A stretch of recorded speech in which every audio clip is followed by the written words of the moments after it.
2026ல் 1200 square feet வீடு கட்டுறதுக்கு total construction cost எவ்வளோ செலவாகுங்கிறதையும், பேஸ்மெண்ட் வரைக்கும் கன்ஸ்ட்ரக்ட் பண்ணுறதுக்கு எவ்வளோ செலவாகுங்கிறதையும், ரூஃப் மட்டும் கன்ஸ்ட்ரக்ட் பண்ணுறதுக்கு எவ்வளோ செலவாகுங்கிறத இந்த வீடியோவில் நான் மெட்டீரியல் தனியாக, லேபர் தனியாக உங்களுக்கு சொல்ல போகிறேன்.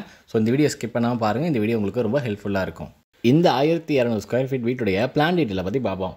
2 bedroom, hall, kitchen, 2 bathroom, car parking and அவுட்டர்லே ஸ்டேர் கேஸு, 15 பில்லர், குழியோட சைஸு 4x 4, பேஸ்மெண்ட்டோடைய ஹைட்டு 3 அடி. ஃபஸ்ட்டு நம்ம பார்க்க போகிறது டோட்டல் கன்ஸ்ட்ரக்ஷன் காஸ்ட்டு. இதில் சிமெண்ட்டுக்கு மட்டும் எவ்வளோ செலவாகும்னா 750 மூட்டை செலவாகும். பர் பேக் 310 ரூபான்னு கணக்கு பண்ணும்போது டோட்டலாக 2,32,500 சிமெண்ட்டுக்கு மட்டும் இந்த பில்டிங்கில் நமக்கு செலவாகும். ரெண்டாவது, ரிவர் சாண்ட் இல்லை எம் சாண்ட், பி சாண்ட், நீங்கள் எது பயன்படுத்தினாலுமே இந்த 1200 ஸ்கொயர் ஃபீட்டுக்கு டோட்டல் ரிவர் சாண்டை மட்டும் நீங்கள் யூஸ் பண்ணிங்கன்னா 36 யூனிட் செலவாகும். எம் சாண்டு யூஸ் பண்ணிங்கன்னா 24 யூனிட்டு, அதோடைய காஸ்ட்டு 1,68,000. பி சாண்ட், பிளாஸ்டிக்கு யூஸ் பண்ணுற சாண்டு 12 யூனிட்டு, அதோடைய காஸ்ட்டு 96,000. நெக்ஸ்ட்டு முக்கால் ஜல்லி, 1.5 ஜல்லி. முக்கால் ஜல்லி எல்லாமே நம்ம கம்பி வச்ச காங்கிரீட்டுக்கும், 1.5 ஜல்லியை பிசிசி காங்கிரீட்டை நம்ம பயன்படுத்துவோம். ஓவரால் இந்த பில்டிங்க்கு முக்கால் ஜல்லி மட்டும் 18 யூனிட்டும், 1.5 ஜல்லி 6 யூனிட்டும் தேவைப்படுது. முக்கால் ஜல்லியோட காஸ்ட்டு 1 லட்சமும், 1.5 ஜல்லியோட காஸ்ட்டு 33,000 செலவாகுது. நெக்ஸ்ட்டு ஸ்டீலில் 8mm, 10mm, 12mm, 16mm இந்த பில்டிங்கில் பயன்படுத்தியிருக்கோம். ஸ்டீல்லாம் எங்கெங்கே வரும்னா மேட்டு, காலம், பீமு, ரூஃபு, லிண்டல் இந்த ஏரியாலலாம் வரும். ஓவராலாக ஸ்டீலு 5,400 கிலோ இந்த பில்டிங்கில் செலவாயிருக்கு. ஒரு கிலோ 65 ரூபான்னு கணக்கு பண்ணும்போது 3,50,000 ஸ்டீலுக்கு மட்டும் இந்த பில்டிங்கில் நமக்கு செலவாயிருக்கு. நெக்ஸ்ட்டு பிரிக்கு. இந்த பிரிக்கை பேஸ்மெண்ட்லேருந்து பேராபட் வால் வரைக்கும் நம்ம ஓவராலாக பில்டிங்க்கு பயன்படுத்துவோம். ஓவராலாக நமக்கு 31,000 கல் தேவைப்பட்டுச்சு. ஒரு கல் 10 ரூபான்னு கணக்கு பண்ணும்போது 3,10,000 கல்லுக்கு மட்டும் இந்த பில்டிங்கில் நமக்கு செலவாயிருக்கு. பேஸ்மெண்ட்டில் ஃபில் பண்ணுற கிராவல் ஓவரால் இந்த பில்டிங்க்கு நமக்கு எவ்வளோ செலவாயிருக்குன்னா 40 யூனிட் இந்த 3 அடி ஃபில் பண்ணுறதுக்கு. பர் யூனிட் 3000 கணக்கு பண்ணும்போது 1,20,000 கிராவல் ஃபில்லிங்க்கு மட்டும் இந்த பில்டிங்கில் நமக்கு செலவாயிருக்கு. இந்த 1200 ஸ்கொயர் ஃபீட்டுக்கு எலக்ட்ரிக்கல் அண்ட் ப்ளம்பிங்க்கு ஓவராலாக நமக்கு 2,75,000 செலவாயிருக்கு. பெயிண்டிங் மெட்டீரியல் மட்டும் ஓவராலாக இந்த பில்டிங்க்கு 1,25,000 செலவாயிருக்கு. Next wood, glass, grill, hardwares material ஓவராலாக எல்லாம் சேர்த்து 1,25,000 இந்த பில்டிங்கில் நமக்கு செலவாயிருக்கு. நெக்ஸ்ட்டு டைல்ஸு, கிரானைட்டு, கடப்பா ஓவராலாக இந்த பில்டிங்க்கு 1,4 லட்சத்துலேருந்து 1.5 லட்சம் வரைக்கும் செலவாகலாம். கடைசியாக டோட்டல் மெட்டீரியல் காஸ்ட், சிமெண்ட்டு, மணல், ஜல்லி, steel, brick, painting, plumbing, tiles and miscellaneous amount எல்லாமே சேர்த்து 17.5 லட்சத்துலேருந்து 18 லட்சம் வரைக்கும் செலவாகலாம் இந்த 1200 ஸ்கொயர் ஃபீட்டுக்கு. இந்த ப்ரைஸுங்கிறது ஒவ்வொரு இடத்த பொறுத்தும், நம்ம பில்டிங்கில் பண்ண சேஞ்சஸை பொறுத்தும் கண்டிப்பாக மாறும். இதை ஒரு ரெஃபரன்ஸாக வச்சுக்கிறதுக்கு முயற்சி பண்ணுங்கள். டோட்டல் லேபர் காஸ்ட் இதில் இன்க்ளூடிங் இன்ஜினியரிங் சர்வீஸோடு சேர்த்து எல்லா civil work, painting, plumbing work, tiles and other works எல்லாமே சேர்த்து ஓவராலாக 12 லட்சம் இந்த பில்டிங்க்கு லேபர் காஸ்ட் செலவாயிருக்கு. நெக்ஸ்ட்டு பேஸ்மெண்ட் கன்ஸ்ட்ரக்ட் பண்ணுறதுக்கு எவ்வளோ செலவாகுதுங்கிறத பற்றி சொல்கிறேன். First site cleaning, levelling, marking, excavation, back filling. இதுக்கு நம்ம ஜேசிபியை தான் பயன்படுத்தணும். இதுக்கு ஓவராலான காஸ்ட்டு 30,000. அடுத்து வந்து சாண்ட் ஃபில்லிங்கு. சாண்ட் ஃபில்லிங் நமக்கு 1.25 யூனிட் ஆயிருக்கு. பிசிசியில் சிமெண்ட் 10 பேக் ஆயிருக்கு. சாண்டு 3/4 யூனிட், 1.5 ஜல்லி 1.5 யூனிட் ஆயிருக்கு. இதில் வந்து நான் ரிவர் சாண்டு மென்ஷன் பண்ணியிருக்கேன். எம் சாண்ட்னாலும் இதே குவான்டிட்டி தான் ஆகும். நெக்ஸ்ட்டு ஃபூட்டிங் காங்கிரீட்டு அண்ட் காலம் காங்கிரீட்டு. இதை நம்ம M20 ரேஷியோவில் போட்டிருக்கோம். M20ங்கும் போது 1:1.5:3, 1 பாண்டு சிமெண்ட்டுக்கு 1.5 பாண்டு மணல், 3 பாண்டு ஜல்லி. ஓவராலாக இதுக்கு வந்து சிமெண்ட் பேக் மட்டும் 65 பேக் ஆகிருக்கு. சாண்டு 2 யூனிட்டு, ஜல்லி வந்து 3 யூனிட் ஆகிருக்கு. Next grade beam concrete. இதுக்கு வந்து நம்ம M20 ரேஷியோ தான் பயன்படுத்தியிருக்கோம். இதில் சிமெண்ட் 50 பேக்கு, சாண்டு 1.5 யூனிட்டு, ஜல்லி 2.5 யூனிட் ஆகிருக்கு. நெக்ஸ்ட்டு பேஸ்மெண்ட் பிரிக் ஒர்க்குக்கு. இது வந்து சிமெண்ட் 30 மூட்டை, சாண்டு 2.5 யூனிட் ஆகிருக்கு, கல் 9,000 கல் ஆகிருக்கு. Next gravel filling and consolidation and basement PCC concrete. இதுக்கு ஓவராலாக கிராவல் மட்டும் 40 யூனிட் ஆயிருக்கு. சிமெண்ட் 50 பேக்கு, மணல் 3 யூனிட் ஆயிருக்கு, 1.5 ஜல்லி 4 யூனிட் ஆயிருக்கு. நெக்ஸ்ட்டு பேஸ்மெண்ட் வரைக்கும் எவ்வளோ ஸ்டீல் ஆனிச்சுங்கிறத சொல்கிறேன். இதில் மேட்டில் வந்து நம்ம 10mm யூஸ் பண்ணியிருக்கோம். காலத்தில் 12-16 யூஸ் பண்ணியிருக்கோம். கிரேட் பீமில் 12-16 யூஸ் பண்ணியிருக்கோம்.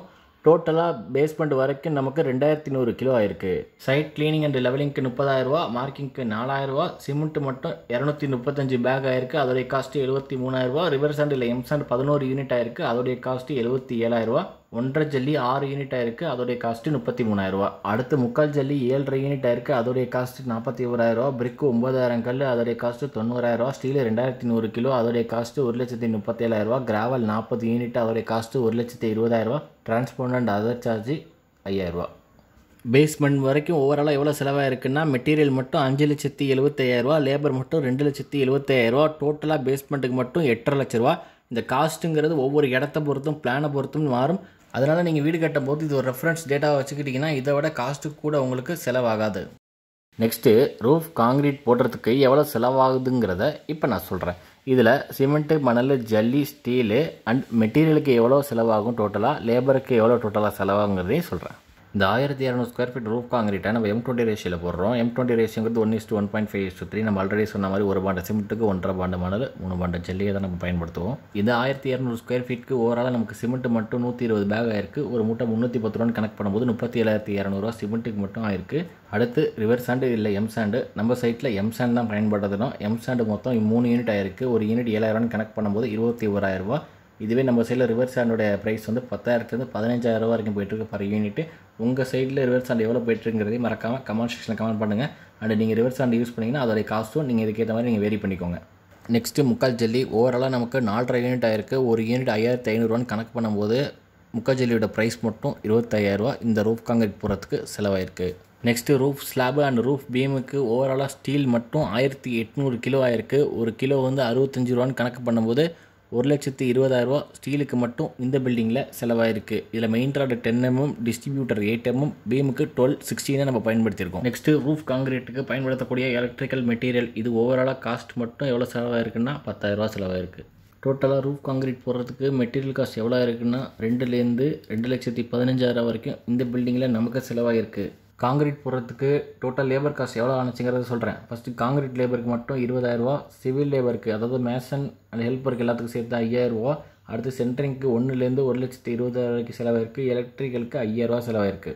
இப்போ நான் சொன்ன இந்த எஸ்டிமேட் எல்லாமே ஸ்கொயர் ஃபீட் ரேட்டில் வரக்கூடிய வேலைகள் தான். ஸ்கொயர் ஃபீட் ரேட்டில் வராத 7 வேலைகள் இருக்குது. அது என்னென்னா septic tank, sump, borewell, compound wall, over tank, EB approval. இது எல்லாமே ஸ்கொயர் ஃபீட் ரேட்டில் வராது. இதுக்கு நம்ம தனியாக தான் செலவு பண்ணுற மாதிரி இருக்கும். இந்த வீடியோ பார்க்குற நீங்கள் 2026 வீடு கட்ட போகிறீங்களா? உங்களுடைய வீட்டோட ஸ்கொயர் ஃபீட்டை கமெண்ட் செக்ஷனில் கமெண்ட் பண்ணுங்கள். எவ்வளோ ஸ்கொயர் ஃபீட்டாக இருந்தாலும் அதுக்கான டீட்டெயில் எஸ்டிமேட் வீடியோவை நம்ம சேனலில் அப்டேட் பண்ணுவோம். டோட்டல் கன்ஸ்ட்ரக்ஷனுக்கு எவ்வளோ செலவாகும், பேஸ்மெண்ட்டுக்கு எவ்வளோ செலவாகும், ரூஃப் மட்டும் கன்ஸ்ட்ரக்ட் பண்ணுறதுக்கு எவ்வளோ செலவாகும், அண்ட் மெட்டீரியல் எவ்வளோ செலவாகும், லேபருக்கு எவ்வளோ செலவாகுங்கிறத டீட்டெயில் வீடியோவாக நம்ம அப்டேட் பண்ணுவோம். நீங்கள் வீடு கட்டிகிட்டு இருக்கீங்க, உங்களுக்கு கன்ஸ்ட்ரக்ஷன் ஒர்க் பண்ணணுன்னாலும் சரி, கன்சல்டிங் ஒர்க் பண்ணணுன்னாலும் சரி, டிசைனிங் ஒர்க் பண்ணணுன்னாலும் சரி எங்களை காண்டாக்ட் பண்ணுங்கள்.